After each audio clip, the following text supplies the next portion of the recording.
Hello दोस्तों, स्वागत है आपका आपके अपने यूट्यूब चैनल पर। आज हम आप सभी लोग के लिए एक बहुत छोटा सा प्यारा सा सोहर गीत लाए हैं।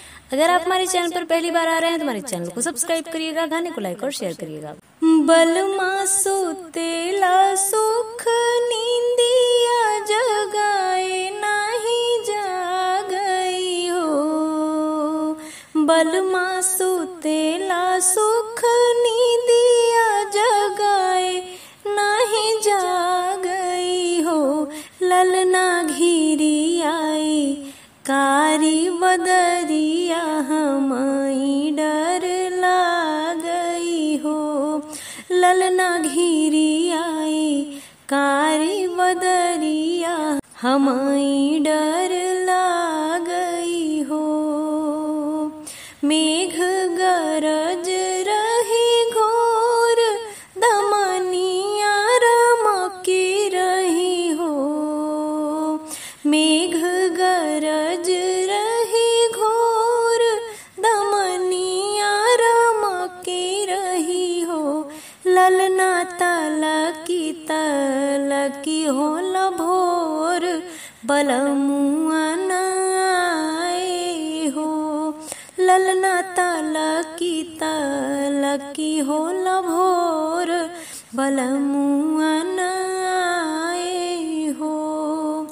सासू ननद बैरनिया ओ सरवा में जा गई हो। ललना दूजे में पाँव पैजनिया खना खन बाजई हो। ललना दूसरे में पाँव पैजनिया खना खन बाजई हो। भादव की रैन अन्हियरिया हमई नाही भावई हो।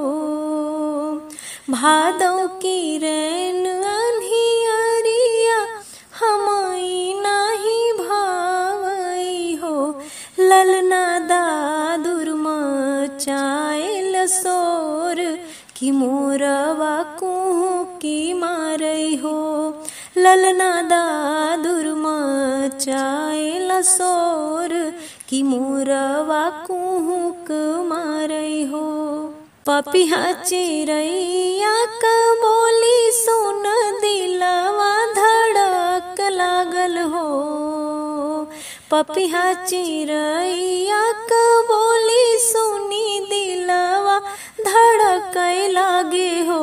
ललना के ही विधि पिया के जगाई सुतल गहरी नींदिया में हो। ललना के ही विधि पिया के जगाई सुतल गहरी नींदिया में हो। सुधि बुद्धि सकल भूलानी की दिलवा में दर्द जागल हो। सुधि बुद्धि सकल भूलानी की दिलवा में दर्द उठल हो। ललना लाख जतनिया लगायूं कि पिया नहीं जागई हो। ललना लाख जतनिया लगायूं कि पिया नहीं जागई हो।